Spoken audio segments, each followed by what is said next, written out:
Hola, hoy vamos a meternos a fondo en el análisis que hace Tito Martínez de unos pasajes clave, Mateo 24, Marcos 13 y Lucas 21. Nos basamos en su estudio, donde él, afirma que ofrece la interpretación más ajustada sobre estas profecías del fin de los tiempos. Bienvenidas y bienvenidos. Hoy nos metemos de lleno en unos pasajes bíblicos que, siempre dan que hablar. Mateo 24, Marcos 13 y Lucas 21. Efectivamente. Vamos a usar como guía un análisis de Tito Martínez, de su escrito explicando Mateo 24, la destrucción y el fin, para intentar, aclarar un poco las cosas. Sí, el objetivo es ver cómo esta interpretación concreta responde a esas preguntas que hicieron los discípulos, ¿no? Que eran básicamente dos, si te fijas. Ajá. Por un lado, ¿cuándo va a pasar esto? Refiriéndose a la destrucción del templo.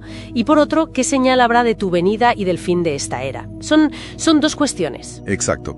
Y ahí está una de las claves del análisis de Martínez, ¿verdad? Esa doble pregunta. Justo. Él propone que si juntas los tres evangelios, ves claro que preguntan por dos cosas distintas, separadas en el tiempo. Vale. Y esto nos lleva a una distinción que él considera fundamental, y es lingüística. Parece que Jesús usó dos palabras griegas diferentes para fin. Ah, interesante. ¿Cuáles? Por un lado, telos, que según Martínez se refiere a la consumación, a la destrucción del templo en el año 70 DC. ¿Y por otro lado? Suntelia. Suntelia. Sí, Suntelia, que apuntaría al fin del mundo, al fin de esta era, y que sí estaría ligado a su regreso futuro en gloria. Separar estos dos es vital para entender la cronología que propone. Entiendo. O sea, un fin cercano, el del templo, y un fin lejano, el de la era. Vale. Y esto, claro, afecta a cómo interpretamos las señales que da Jesús. Los falsos cristos, las guerras, hambres, ¿son la señal de cuál de los dos fines? ¿O de los dos? Pues mira, según esta lectura, no son la señal definitiva de ninguno de los dos. Ni lo fueron para el 70, ni lo son para la venida final. Ah, vaya. Se consideran más bien principio de dolores. Eran eventos que, pasaron antes del 70, pero que también se repiten a lo largo de la historia y seguramente se intensificarán, pero no son la señal clave.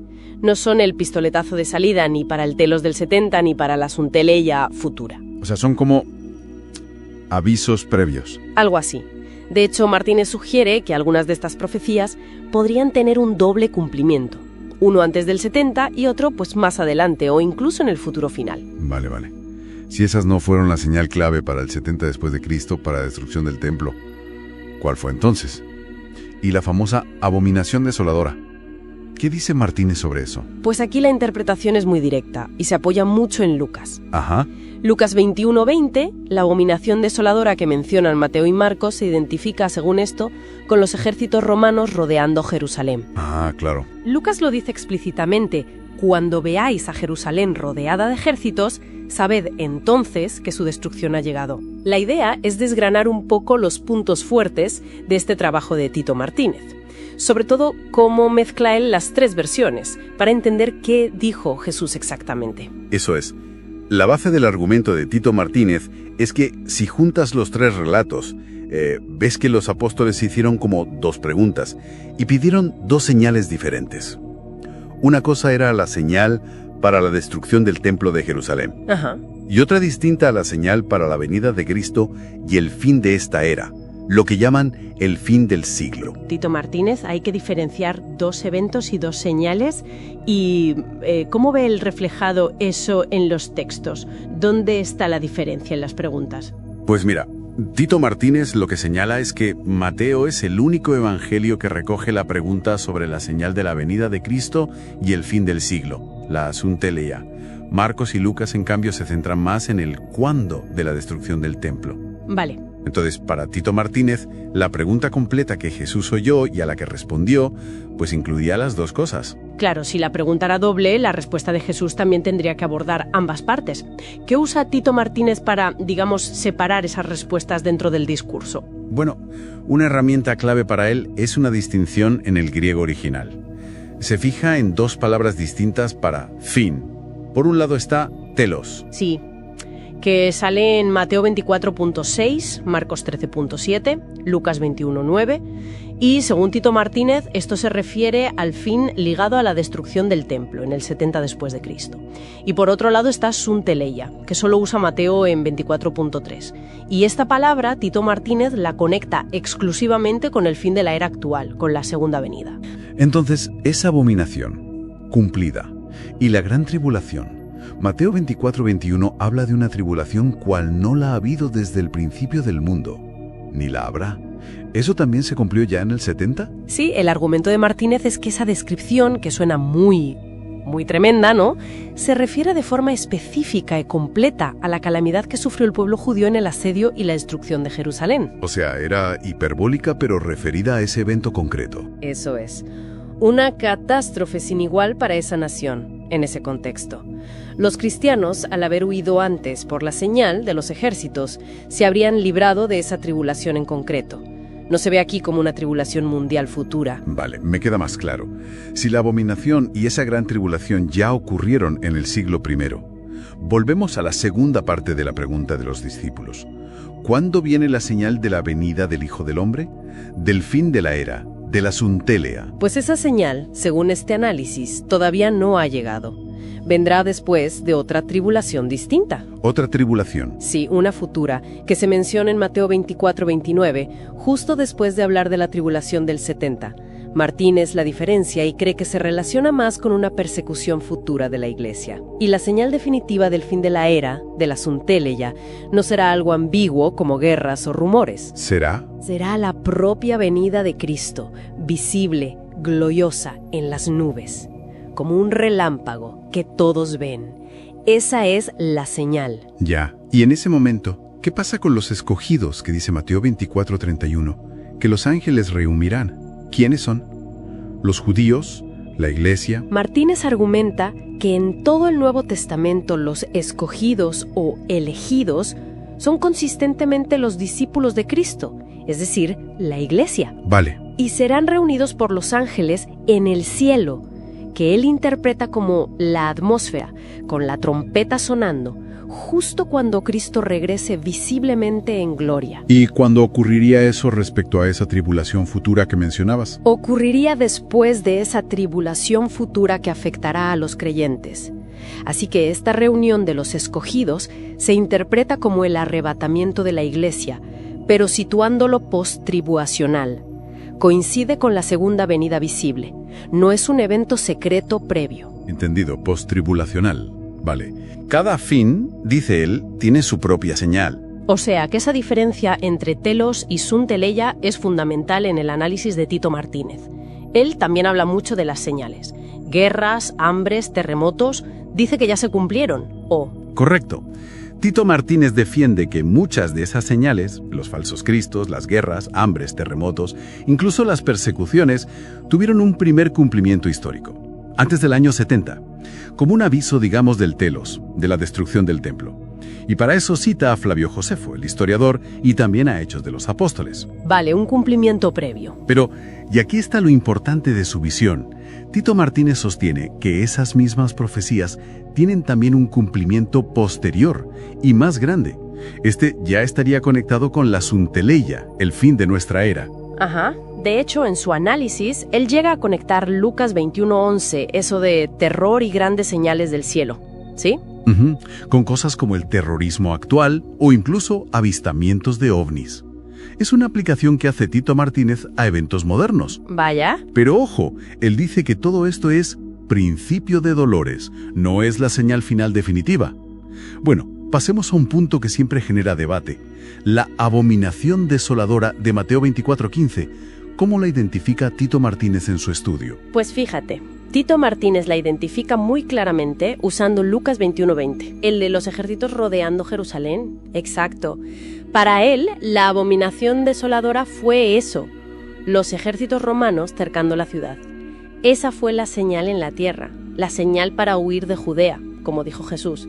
Y eso llevó a la destrucción del templo, al telos, y a lo que Mateo llama la gran tribulación, en el 24:21. Tito Martínez insiste mucho en que esa gran tribulación, la del 70 DC, fue específica para los judíos de Judea y ya pasó. Fue terrible para ellos, única en ese sentido, dice él. Y con esto, bueno, pues refuta las interpretaciones que la ponen toda en el futuro. Entendido. Entonces, para Tito Martínez, esa gran tribulación concreta del año 70 ya es historia. Es distinta de la tribulación final. ¿Y la señal de la venida de Cristo dónde encaja? Justo, la señal del Hijo del Hombre, la de Mateo 24:30, es otra cosa diferente, según Tito Martínez. Esta aparecerá en el cielo, no en la tierra como la de los ejércitos, y ocurrirá después de la tribulación de aquellos días, que dice Mateo 24:29. Vale, ¿después de qué tribulación? Buena pregunta.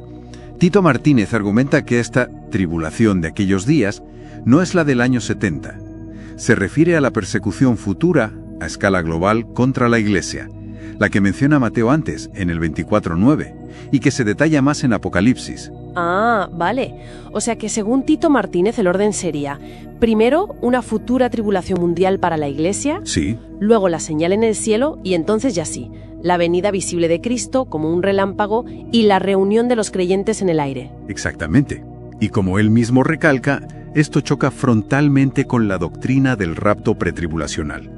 Él la considera falsa y peligrosa. Claro, cambia toda la secuencia. Y para apoyar esto, interpreta lo de esta generación de Mateo 24:34. Tito Martínez afirma que Jesús hablaba de la gente de su tiempo, la generación que sí vio la caída del templo antes del 70, no una generación futura lejana. Queda un punto, eso de escapar de todas estas cosas en Lucas 21:36, que a veces se usa para hablar de un rapto previo. ¿Qué dice Tito Martínez? Pues Tito Martínez rechaza esa idea. Se fija en lo que dice justo antes, en Lucas 21:34. Cuidado con la glutonería, la borrachera, las preocupaciones de la vida. ¿Ya? Así que él argumenta que escapar se refiere a librarse de esas cargas mundanas, a estar espiritualmente despiertos y preparados para la venida de Cristo. No a un escape físico literal antes de que todo pase. Y para terminar de atar los cabos del tiempo, Mateo 24:34 dice: no pasará esta generación hasta que todo esto acontezca. Una frase clave. ¿A qué generación y a qué todo esto se refiere Martínez? Pues de forma muy consistente, él defiende que esta generación, en boca de Jesús, siempre se refiere a sus contemporáneos, a la gente que vivía en el siglo I. Siempre. Siempre. Por lo tanto, esa generación del siglo I vería cumplirse todo esto. ¿Pero qué es todo esto? Pues todo lo relacionado con las señales previas, la abominación desoladora y la destrucción del templo, o sea, el telos. Ajá. Y efectivamente así fue. Antes de que acabara el siglo I, Jerusalén y el templo habían sido destruidos en el 70 DC.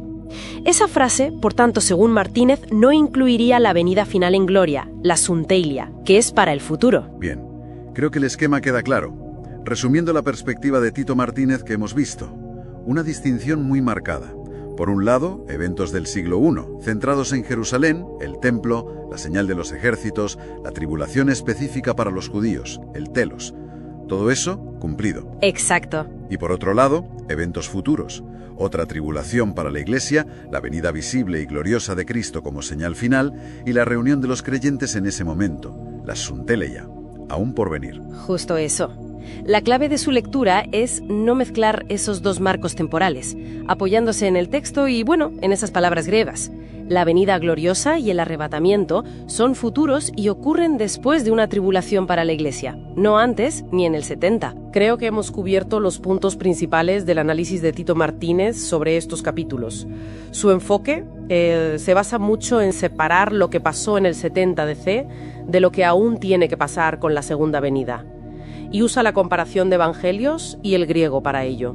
Sí, desde luego. La interpretación que ofrece Tito Martínez es bastante crítica con otras visiones escatológicas, como el preterismo total o el pretribulacionismo. Se apoya mucho en esa lectura combinada y en esas distinciones del griego que él resalta. Y para terminar, una reflexión que quizás nos deja este análisis de Tito Martínez. Si él tiene razón y muchas profecías ya tuvieron un primer cumplimiento histórico y otras esperan uno final, ¿cómo nos hace eso mirar las señales de los tiempos hoy? Claro. Que eventos actuales podrían ser parte de ese principio de dolores que según él ya está en marcha y va a más. Algo en lo que pensar.